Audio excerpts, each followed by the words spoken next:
Thank you for joining me today. It's Brian Gubernick, and welcome to the No Days Off podcast, where we believe that every single day brings a new opportunity to get better. Most people think that courage is all about facing danger, running into, say, a burning building, or standing up to opposition, or taking a big risk. However, I think that emotional courage is actually quite different. I know that Brendan Burchard, who we're going to talk about here in a moment, he thinks that emotional courage is quite a bit different because it's not about danger, it's more about discipline.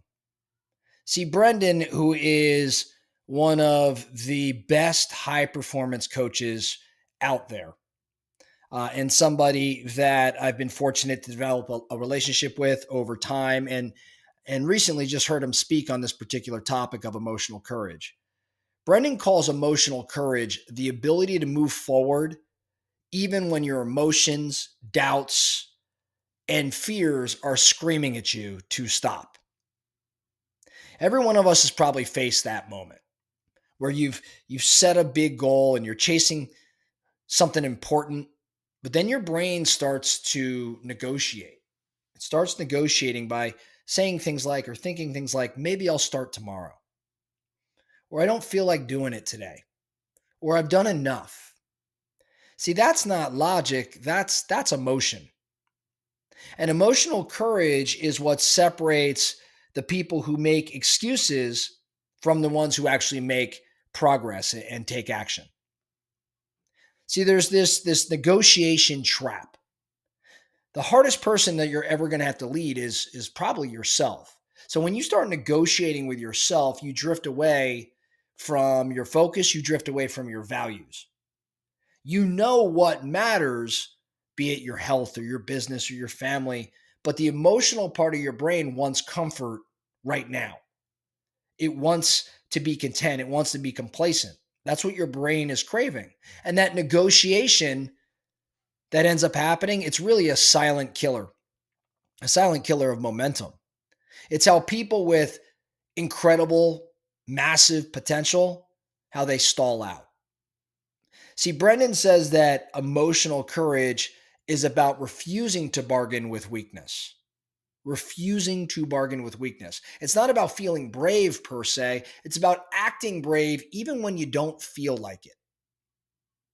Brendan gave us, in the presentation I saw him giving, he gave us 5 powerful ways to build that kind of emotional courage. I want to run through them with you today. First, Brendan said, step 1, just get going. Just get going. What did he mean? What he meant was action has a tendency to destroy doubt. Every time you move, even a small step, you take power away from fear, from what's paralyzing you. And momentum breeds more motivation. So you don't wait to feel ready, you move, and that feeling starts to follow. I think Brendan's point here was pretty simple. Emotion follows motion. Emotion follows motion. So if you're stressed or stuck or overthinking, then just act. Just take action. Send the email, start the run, make the phone call. Small steps become confidence, and confidence becomes courage. So step 1 is just get going. Step 2, as Brendan explained, was commit before you begin. Commit before you begin. See, Brendan teaches what he calls pre-decision courage. Before you start, ask yourself, am I truly committed to this? Am I truly committed to this? Because once you're in the thick of it, your emotions will want out. They'll want to eject. That's why you decide your commitment in advance. You make your decisions in peace so you can execute them when chaos ensues. If you wait, I think, until the pressure starts to hit, and if you wait till that pressure hits to decide whether to keep going, you've probably already lost. Because emotional courage means your commitment was made long before the resistance arrived. Step 3 that Brendan gives us, fight emotion with emotion. Fight emotion with emotion. Logic rarely beats emotion. If fear and fatigue are emotional, your counterpunch has to be emotional too. Let me explain. When you dread that next workout, let's say, or you dread that next difficult conversation, imagine how you'll feel after it's done. You'll probably feel proud or relieved, maybe stronger. And you got to let that future emotion pull you through the current one. As Brendon says, you can't think your way out of a feeling. You have to feel something stronger. So you fight fear with purpose. You fight doubt with pride. You fight hesitation with momentum. Step 4 that Brendon gave us, don't go alone. You want to build emotional courage? Don't go alone. Courage compounds when it's shared. So Brendon oftentimes will emphasize the power of community when you're aiming to sustain high performance. When you do hard things alongside others, be it teammates or peers, accountability partners, the weight becomes manageable. Isolation amplifies fear, but connection begins to diffuse it. That's why the best athletes and the best entrepreneurs, the best leaders, they surround themselves with people who won't let them quit on their worst days.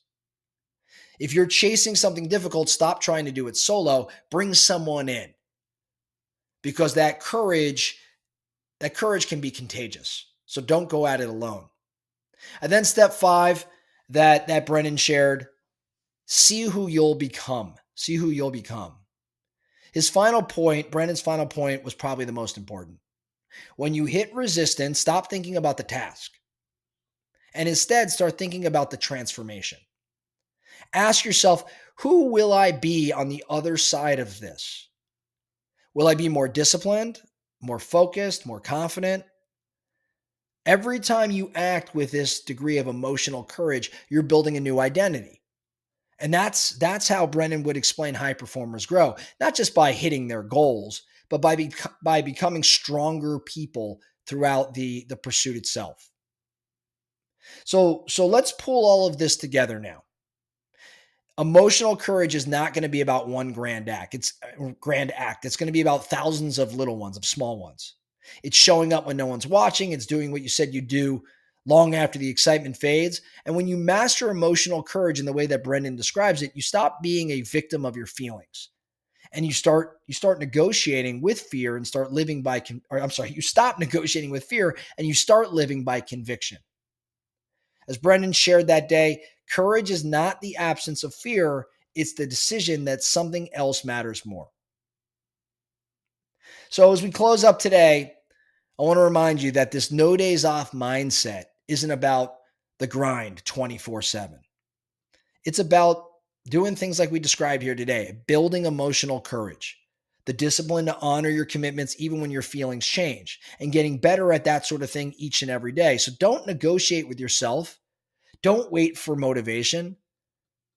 You move because you said you'd move.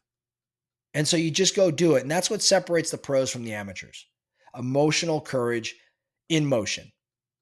So before your next challenge, I want you to ask variations of Brendon's 5 questions, right? Number 1, what's a small action I could take right now? Number 2, have I committed to this goal in advance? Number 3, how will I feel after I finish this next step? Number 4, who could I bring alongside me so I'm not alone? And then number 5, who will I become when I push through? Write those questions down. Replay that segment right there. Write those questions down. Review them daily. Because as I mentioned, emotional courage isn't going to be built in a single moment. It's going to be forged every time you refuse to negotiate with yourself. That's all I have for you today, the No Days Off podcast. Thank you so much for listening. And remember, every single day brings a new opportunity to get better. So let's get after it.